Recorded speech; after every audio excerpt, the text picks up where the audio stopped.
Ladies and gentlemen, boys and girls, children of all ages, this is the greatest time of the day. From the center of the universe, New York City, it's the main event you've been waiting for. It's time to go in the cage with CYCLONE.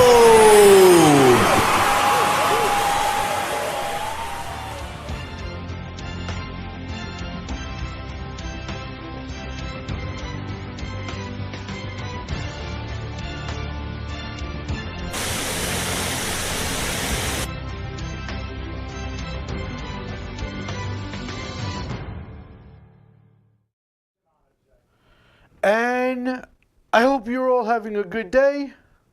Mine started out like a big giant steaming pile of poopy.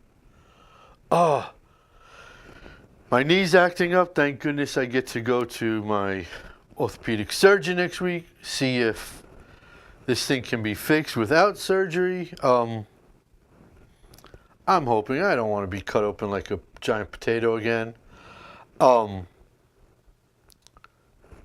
So much craziness. The morning was a waste. I wound up having a very large Mickey D's breakfast to try to soothe my sorrows.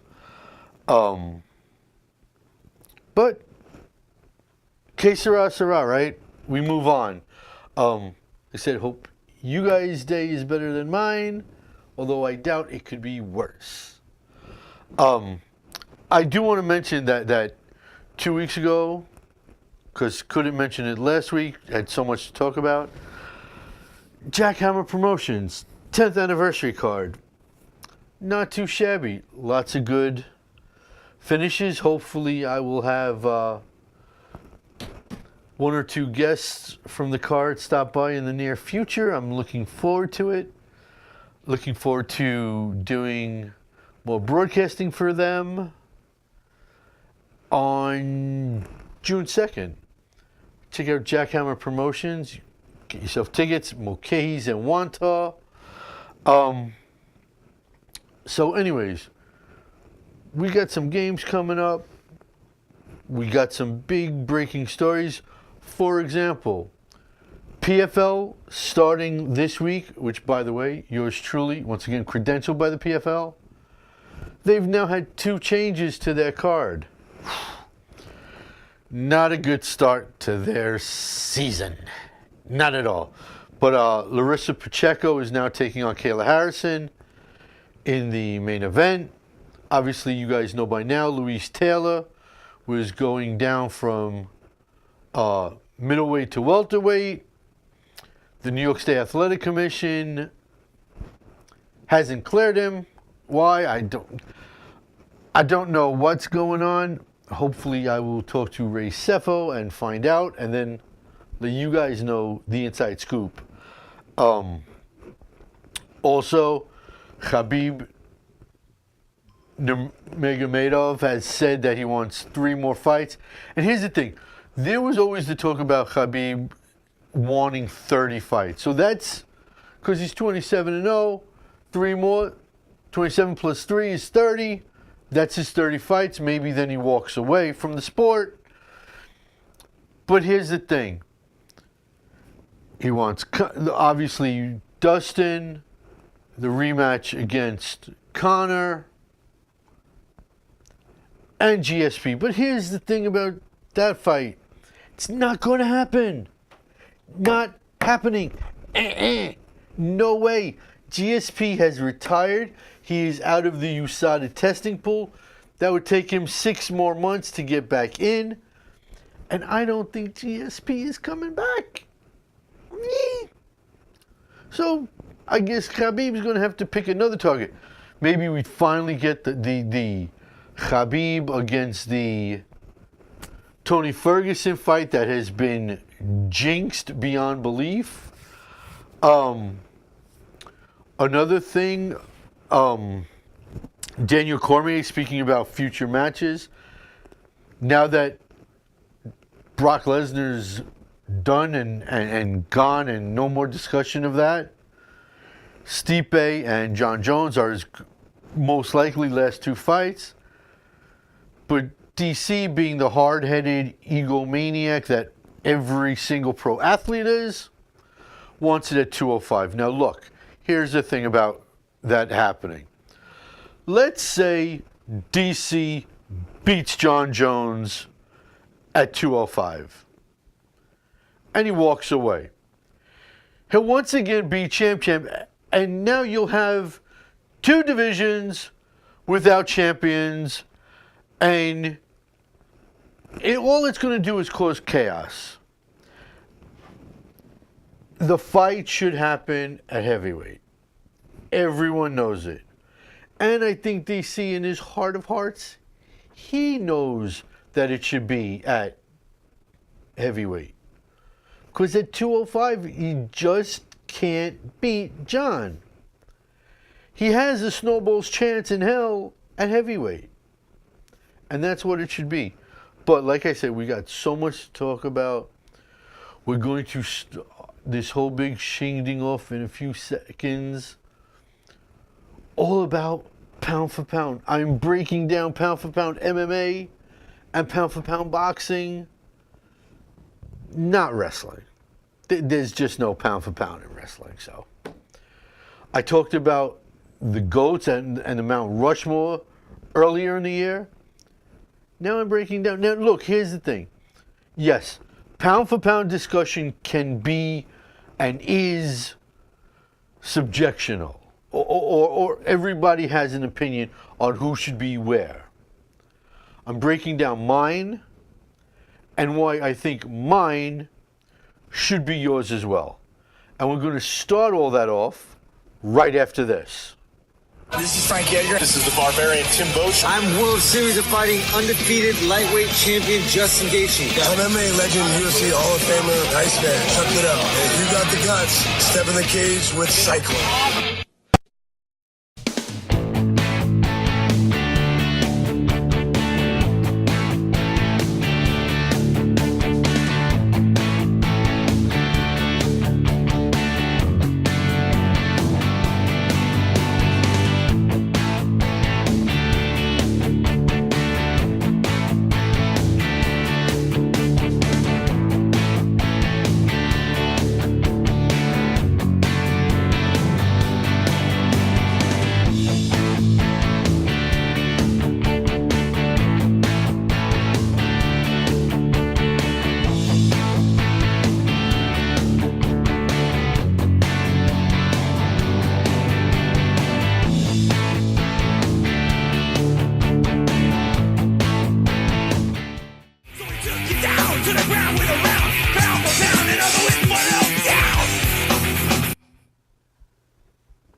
Alrighty, now look, where do I start? MMA or boxing? And I think that where I'm going to start is in the lovely world of MMA, the lovely world of the UFC, because obviously it's not all of MMA. And you know what? Now that I'm thinking about it, maybe in the future, that's a future episode where I combine all of MMA. That's going to be a lot tougher. But anyways, I think, and normally the UFC has a top 15, and those are done by people not involved at all in the sport. Okay, just to let you guys know. It's media members, but it's not really MMA media members, which makes you wonder why the hell they're allowed to do it, but they are. Anyways, I'm not going to do a top 15. I'm going to do a top 12 for MMA and for boxing. The UFC and boxing. At number 12, I think it has to be Jessica Andrade. She is a mini pit bull. She is ferocious. She is a mini cyborg. She is a mini Amanda Nunes. And she's on a tear right now. And I think despite Rose Namajunas' distance and her length, I think this coming Saturday, and I don't want to make my predictions just yet, but I really see Jessica coming forward and going right through Rose's length and becoming hashtag and new. So Jessica Andrade is number 12. Number 11, I have Henry Cejudo. I think, despite me not liking his antics, I think he's the perfect fit. He accomplishes everything he needs to. He beats who is put in front of him, although I don't think he's going to beat Marlon Moraes. But I think overall, he deserves the 11th spot on the pound-for-pound list. Number 10, this is a little bit hypocritical of me to put him there. Kamaru Usman. I think after what he did to Woodley, he deserves to be on the list. I put him at 10 because there's nowhere else to put him, honestly. Although I'm not a fan of Kamaru's, I tip my hat. I give credit where credit is due. Him sliding in 10, he's not the worst, and he's far enough away from the true upper echelon guys. And by the way, just to let you guys know, if you pop for something, you're not on my list. Okay, so there's no John Jones. There is no Conor, although I'm a huge Conor fan, and I've had enough of his antics too. They're not on the list either. So those are my rules. You got to fight clean. You got to be clean to be on my list. Moving forward, number 9, the Blessed Era, Max Holloway.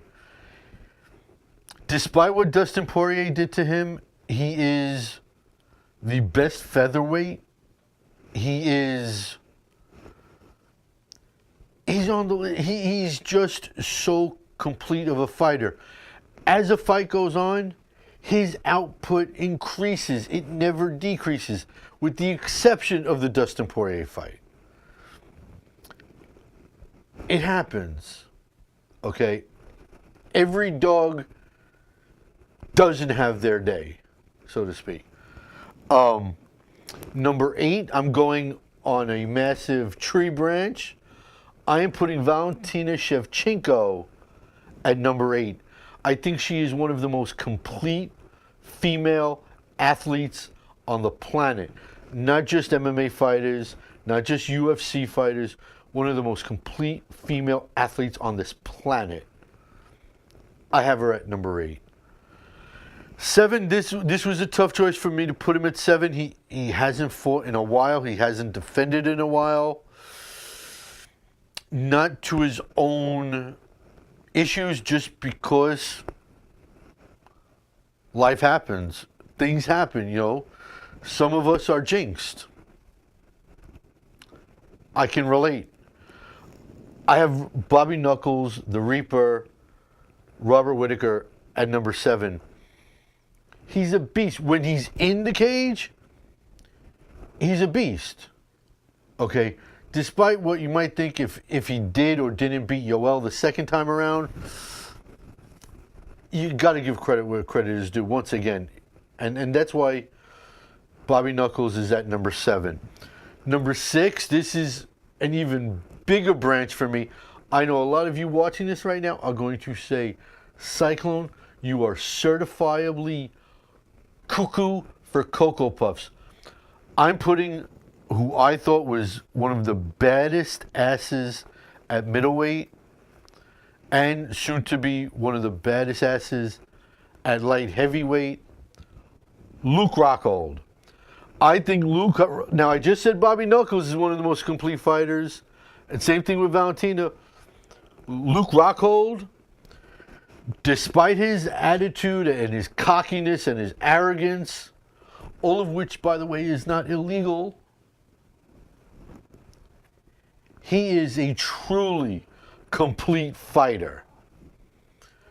Pound for pound, he's one of the best, and I think the 6th spot fits him perfectly.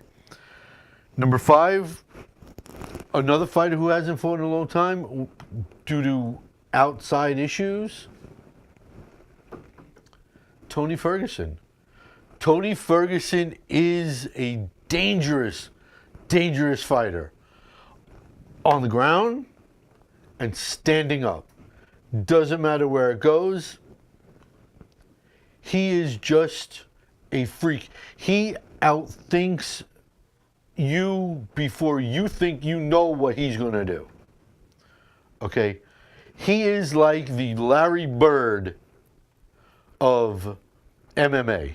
That's the way I could, if you don't truly like Tony Ferguson, that's what he is. He is the Larry Bird of MMA. He's thinking 1 step, 2 steps, and 3 steps ahead of you. Number 4, the baddest man on earth, Stipe Miocic. I have to put him there because his power, his strength for a heavyweight is hard to beat. And he's right there, you know? So you can't go wrong with Stipe. Number 3, Khabib. He's murked everybody. As far as I'm concerned, there's like nobody better. Slightly. The top 2 are better as far as I'm concerned. But Khabib, pound for pound, I think he could take on a heavyweight, and I think he could take on a flyweight. I think he would be the one guy fighting that would have no problem taking on anybody. My number 2 pound for pound in the UFC, going to be another one hard to imagine me saying, Amanda Nunes. For what she did to Cyborg, not even saying what she did to Ronda and to Misha,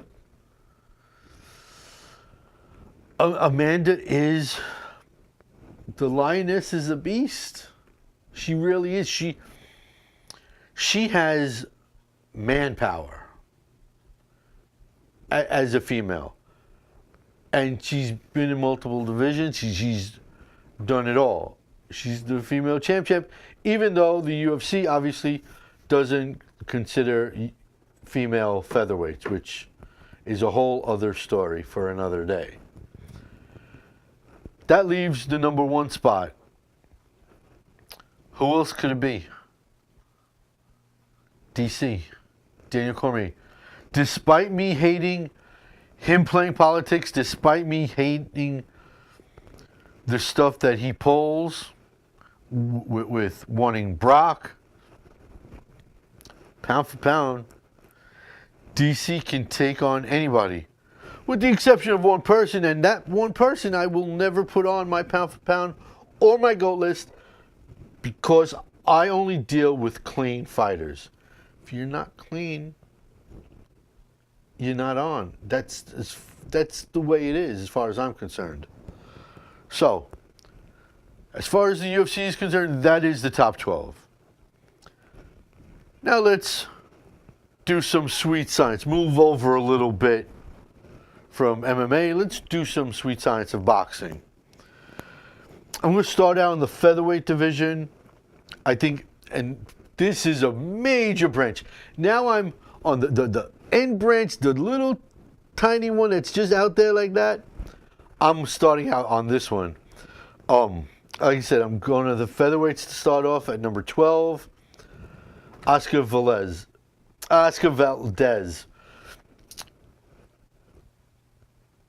26-0. He's taken on everybody put in front of him. He's a solid fighter. A lot of people don't consider him a pound-for-pound fighter. I'm not most people. I give the eyeball. I watch the second-tier fighters, the third-tier fighters. Those are the ones I pay attention to, not just the top-level guys. That's why I'm putting him at number 12. As far as I'm concerned, one of the best middleweights in boxing right now, I'm putting at number 11, Jarrett Hurd. And forget the fact that the guy loves pizza. All right, that's just a bonus as far as I'm concerned. Okay, you love pizza, you can't go wrong with a guy. I think Jarrett Hurd can, to the truly upper echelon middleweights, I think he can cause a lot of problems, a lot of sleepless nights. So I think he fits in perfectly at 11. At number 10, I'm leaving the country. I'm heading over to Japan to somebody who is one of the best fighters when it comes to ripping the body. Nobody in boxing, outside of Canelo Alvarez, nobody rips the body. Well, maybe Badu Jack, okay? Nobody rips the body like my guy at number 10, Naoya Inoue. You hardly looked at. I mean, he is on most people's top 15 lists. I'm putting him at number 10 just because I think he's better than Jarrett Hurd and also Oscar. Now we get into as we move up the rankings, now we get into the fun fighters, the fighters that everybody knows. Number 9, I'm putting Triple G. Explosive, hard to beat fair. You can't go wrong with Triple G. Triple G is such a complete fighter. Okay, so and he fits that spot. Okay, because there are better and there's worse. So it's a perfect slide in. Number 8, Alexander Gvozdyk. The man's an animal. The man has power in both hands. And he puts people out fast. Gvozdyk is right on the verge of being upper echelon. He's just off the green, as they say in golf. Okay? I think 1 or 2 more wins and he'll be talked into getting true title shots to face the upper guys. Number 7, possibly moving to 148, maybe 140, Mikey Garcia. Even though he got schooled by Errol Spence, I think Mikey Garcia, for his overall resume, it slides in perfectly at number 7. And I would love to see if at 148, if his power, if his speed, not so much power, but if his speed, if his abilities translate moving up a division. It'll be very interesting to watch. He might slip down my rankings. He might move up. You never know. Pound for pound rankings change constantly. Number 6, AJ, Anthony Joshua. You can't go wrong. You cannot go wrong with Anthony Joshua. Okay? And whether or not he fights Tyson Fury, whether or not he fights Deontay Wilder, eventually it'll happen. Now, whether it happens sooner rather than later. We'll just have to wait and see. But AJ, solid at 6. Number 5, that's where I put Canelo Alvarez. And I know, he did pop in the past. He didn't always piss clean. Here's the thing. And a lot of people are saying, Canelo is number 1. Nah. I can think of 4 fighters better than him. Is he an all-time great? Yes. Do I hate him? Yes. I'm able to put that aside. To look at things honestly and consistently. Number 3, Errol Spence. Errol has to be number 3 because there's 2 better. And those 2, at number 2, actually 3 better, is Terrence Crawford, is my number 3. My number 2, I know a lot of you are going to disagree with me on this, but Alexander Usyk is my number 2. And at number 1, for me, as far as I'm concerned, Vasyl Lomachenko. Footwork, changing stances, changing levels, hand speed, all unmatched. Pound for pound, if you make him a heavyweight, you make him a featherweight, you put him in any division, his abilities put anybody out. Spence, Crawford, Usyk, Canelo, all these guys can be beaten.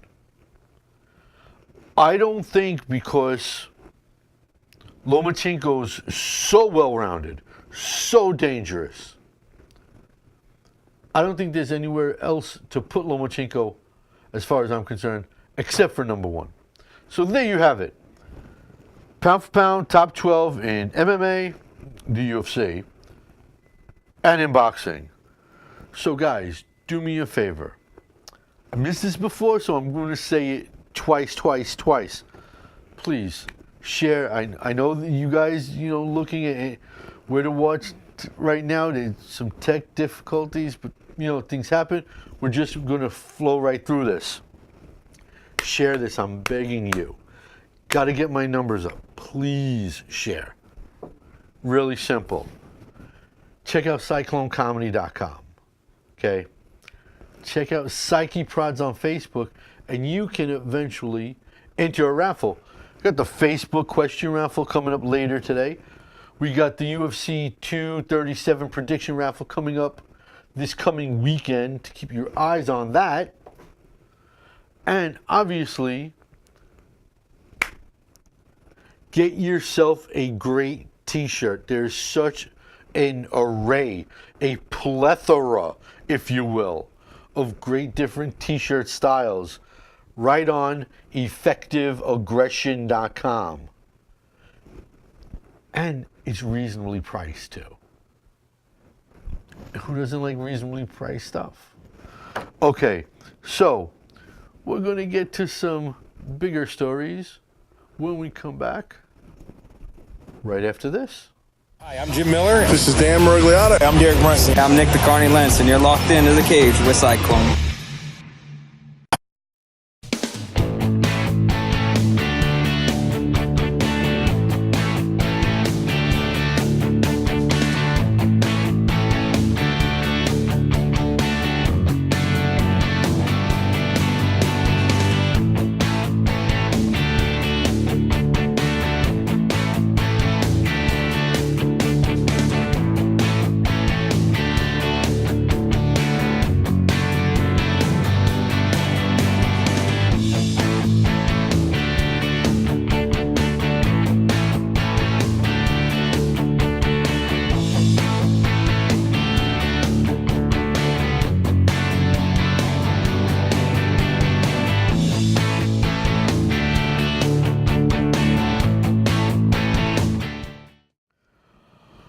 Okie dokie smoky. All right, so here's the thing. Where do I start? And I'm going to continue with the boxing thing. Huge fight this past weekend. Canelo Alvarez, Brooklyn Boy, Danny Jacobs, the Miracle Man, survivor of cancer.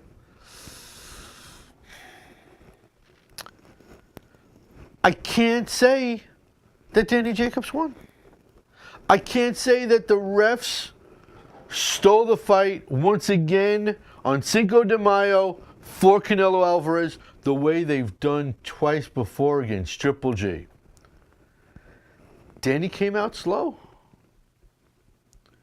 I mean, the two guys, they traded shots a couple times, but Canelo's head movement and his hand speed was the difference.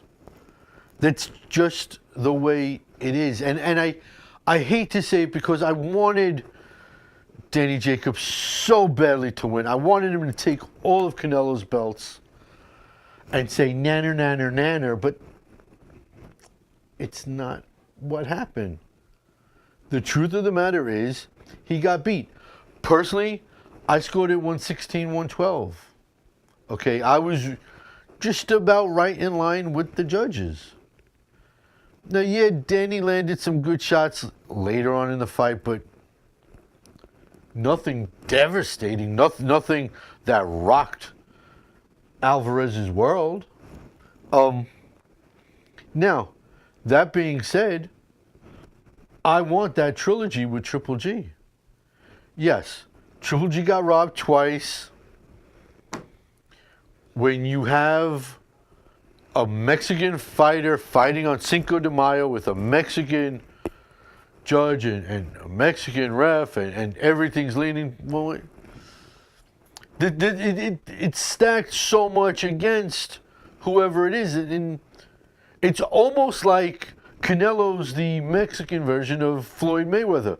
The card is stacked so much against an opponent that unless you knock them out, if it goes to the scorecards, you're going to lose, no matter what you do. But I need to see that trilogy. It's a fight that has to happen. Okay, sure. If you could have judged it the other way or even closer, maybe even a draw, this time out, Danny Jacobs was definitely more active, but Canelo was more accurate. And accuracy, as far as I'm concerned, matters. Hey, Jen. Hey. Fat Cyclone instead of Fat Albert. I don't know why I did that. Another thing, I do want to congratulate Brianna Van Buren becoming Invicta's new strawweight queen bee. After their tournament this past weekend, she is someone that can hold on to that strap for quite a while. Now that Verna Jandiroba is now in the UFC. And the good thing about a tournament for a championship, it sets up rematches all over the place.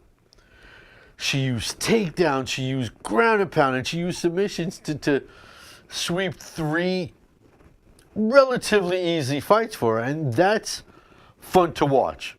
When you see a 115-pound female smoke other chicks, other women, other females, it's fun to watch, especially when someone's as young as Brianna and you get to see their enjoyment. It's like infectious, you know. Now, here's some interesting news that probably most of you, over your head, not on your radar. The UFC has issues with guys pissing hot, popping for roids. TJ popping for EPO. The UFC, if they're going to sign people, should look to sign squeaky clean fighters. Say what you will about Conor McGregor and all his nonsense, he's always pissed clean. Okay? They have just signed former Iranian medal winner, multi-champion, multi-strongman champion, Amir Ali Akbari. Hard Iranian name to say if you say it 10 times fast. But here's the thing you guys need to know about this lovely Iranian gentleman. He's had all his medals stripped from him because he's pissed hot not once, 2 times. So now you're adding another. Yes, he's a vicious heavyweight. He is a wrestling. I'm not going to say his wrestling's on level with DC's, but he's a medal-winning wrestler. But he's pissed hot twice. You're trying to clean up your sport, and you sign someone who's busted twice. Makes no sense. Something else that doesn't make any sense to me, Derek Brunson. Derek Brunson and Elias Theodoro, I don't get. Now look, I'm not one to rip on pro athletes. I just don't like doing it. Because they do stuff I'm not doing. And I don't have the cajones to do. But I don't get these two cats. I really don't. Both of these guys have laid more eggs than your average chicken. And it's the God's honest truth. I don't say they need to be cut, but they are both. Geez. I know there's a lot of middleweights going up to light heavyweight, and it thins out the competition, and somebody has to be ranked, but my God almighty, these two, I don't get it. I watch him, and it's like they're fighting in quicksand. They're fighting in mud. I don't get it. I don't know if they need more training. I don't know. I don't know. But I do know I don't get it with these two guys. Oh, and a quick note. Bellator Birmingham was this weekend also. And look, the thing Bellator does that drives me bonkers is they overbook a card. And we see this on the regional circuit as well. Promoters, matchmakers, organization owners, if you book 18, 19, 20, 21, 22 fights for a card, that is too much. You cannot expect fans to sit there through 20 fights. You can't expect them to sit through 18 fights. Less is better. As a matter of fact, if you cut it down to 12, 13, 14 cards, no more than 14. Maybe max at 15. You know what? Max at 15 round number. Okay. You lose a fight or two, drops down to 13. That's a perfect sweet spot. What that does is those other 5 fights that you were going to put on that card, you could put onto a next card. And you take from 20 and 5 from another card. Boom, now you have 10 fights. Now you have yourself another card. That's the way it should be. I hate when regional cards do it, and I understand the regional cards do it because they need ticket sales. But it is mind-boggling to me why an organization like Bellator does it. I can't comprehend it. It makes no sense. But on the positive side about that Bellator card, they came away with 2 incredible knockouts, both automatically moved to the head of the line for possible knockouts of the year. First of all, Fabian Edwards upkicked Faco Nito a couple times and then just ground pounded him. There were 3 or 4 up kicks that just made him dizzy and dropped him. And then, Fabian with a couple quick hammer fists for the KO. But the real sparkling highlight that I would have put on for finish of the weekend, but here's the deal. I don't want Bellator shutting down my YouTube page or shutting down Strong Island's page. Okay? So you got to be really careful with what you do and what you put up from major organizations. And here's the thing. You guys can go on YouTube. You can take a chance, watch somebody else's stuff. I'm not going to make that mistake again. But Raymond Daniels, my God, Spinorama magic, lands a spinning back kick to the gut of Wilker Barros. Goes flying back into the fence, goes down, pops back up, and Raymond comes charging forward, lands then a immediate spinning back fist, and Wilker just drops and like a fish out of water just spasms out. That was incredible. I'm telling you, you guys, it would behoove you to go check it out. Raymond Daniels knockout. Just type that in on YouTube. I'm sure it'll pop up. But it's not going to pop up for me because I'm not going to get myself in trouble. So, like me and Kerry Stella, I had to think for a second. Kerry Stella, who was sitting here last week, we talked about One Championship making their rules about managers having to be in Asia for a year. Well, now the managers are fighting back, saying that that is not illegal, but they are now challenging that rule. Like me and Kerry discussed, that was bound to happen.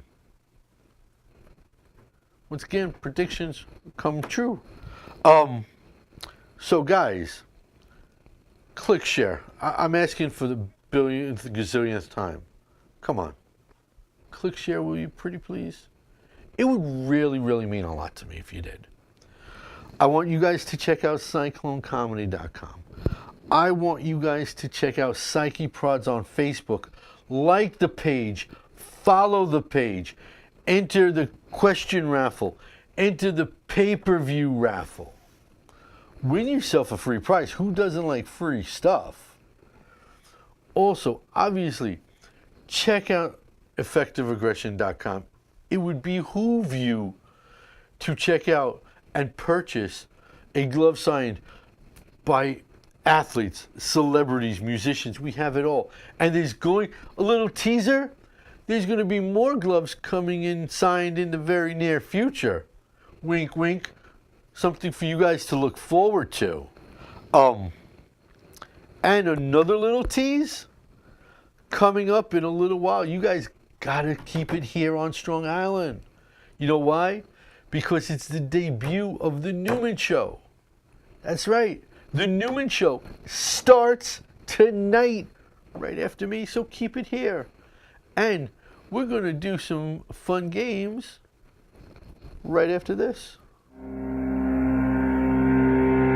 I'm Dennis Bermudez. Hi, I'm Creepy Ian McCall. Yo, I'm Kelvin Gastelum. This is Mark Goldberg. Yo, I'm the world's most dangerous man, Hall of Famer Ken Shamrock, and you're getting tapped out in the cage with Cyclone.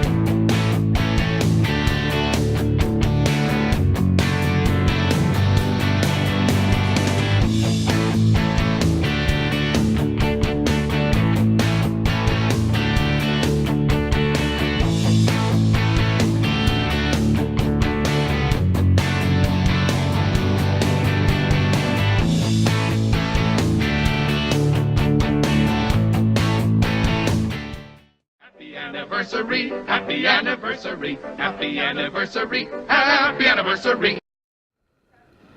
Okie dokie, smoky hokey.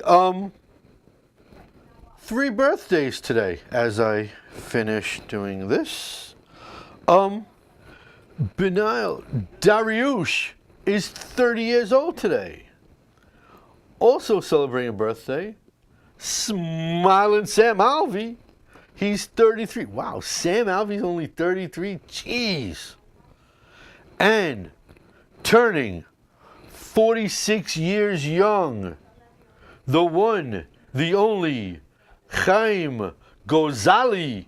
By the way, Chaim is on the Bellator MSG card, Bellator 222.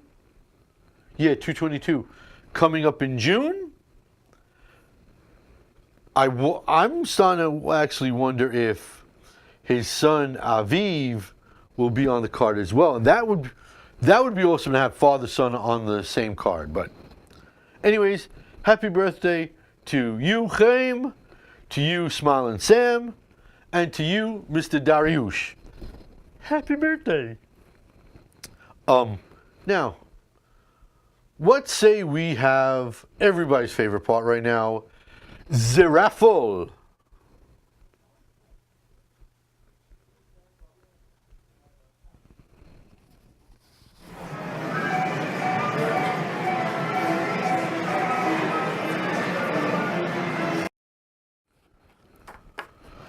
Okie dokie, 4 contestants for the raffle. Question number 1 comes from Augie Cherico. Now that Lesnar is retired, what do you think DC is going to do? Well, as we have all learned, DC is fighting Stipe next, the rematch. And honestly, that's what should have happened long ago. It should have been an immediate rematch right after. Stipe deserves it, okay? 3 title defenses climbed. He was pound for pound, he the baddest man on earth. DC should have given him, instead of being like the little boy who takes his ball and runs away. Okay, he should have gotten his rematch immediately. And then John at light heavyweight, and I don't like that. I think DC's going to retire losing 3 fights to John Jones. I really do. He can't beat him at 205. Of course, now that I said it, he's going to beat him. Question number 2 comes from Wes Taylor, who, by the way, Wes, once again, you and me, sir, need to get in touch. We have things to talk about, sir. Your question: does the Luis Taylor situation make PFL rethink the strategy of running an entire season in New York City moving forward? Well, look, we don't know why the New York State Athletic Commission put the kibosh on Luis Taylor. I can guarantee you he didn't pop for anything, okay? Luis Taylor's nuts. He is so anti-violence. He is so squeaky clean. It would be a shock. It would be like someone then saying, okay, Jeter and Mariano used roids too. It's hard to believe, but I don't know. I wish the PFL would have continued their thing that they did last year. St. Louis, Louisiana, California.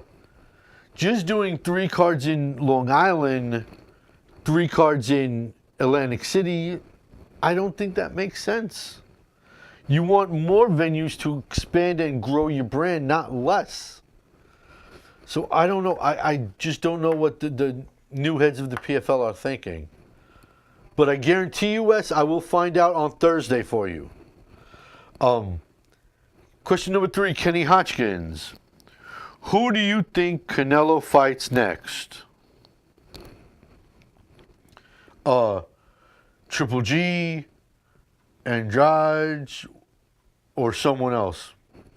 It needs to be Triple G. It needs to be. And it can't be on Cinco de Mayo. It can't be in Vegas. It can't be with Mexican judges and a Mexican ref. It can't be one-sided. It needs to be like, I don't know, maybe California, maybe Russia, maybe Canada, somewhere not in Vegas, somewhere not on Cinco de Mayo, especially. But like I said, it has to be. It has to be triple. If it's not Triple G, it's a crime. Yeah, I'd like to see Andrade get in there, but Andrade actually has a really good shot at knocking Triple G out. He really does. I just want to see Triple G first, and then let Andrade take on that winner. But anyways, moving along. Question number 4 comes to by way of Mr. Rudy Asher. Welcome back, Rudy. What do you think happens in the UFC lightweight division? Okay, interesting question, Rudy. I think Conor and Cowboy has to be next. Obviously, it's Khabib and Dustin.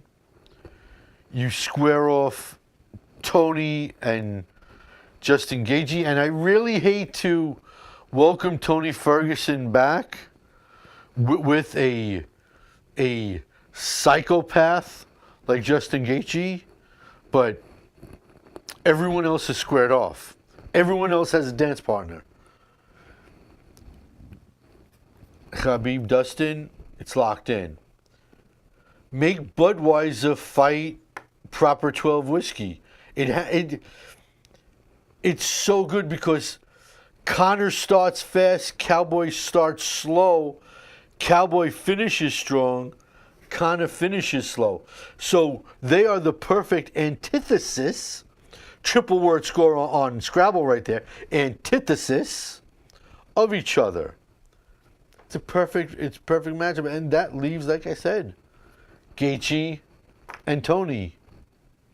Sort of like a mini tournament between the top 6.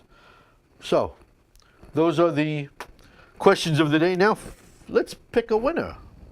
The winner is numero... What is that? Numero 2, Wes Taylor. Congratulations, sir. You win. Your prize will be coming shortly. Now, guys, like I said, follow Psyche Prods. We have the UFC 237 raffle coming this coming weekend. It's going to be explosive. It's going to be an awesome prize to whoever wins. Okay? Talking to you out there, you could win a sweet-ass prize. I am press credentialed for the PFL, so next week I will give you the roundup about all the insides going on at the PFL. And keep it right here on Strong Island because in just a few minutes it's the debut. We're cracking the cherry of the Newman Show right here. Watch it, stick around, and until next week, I say, just because all of you out there, all of you, and you, and you, and you too, are not athletes, doesn't mean you can't be an athletic supporter. Bye-bye.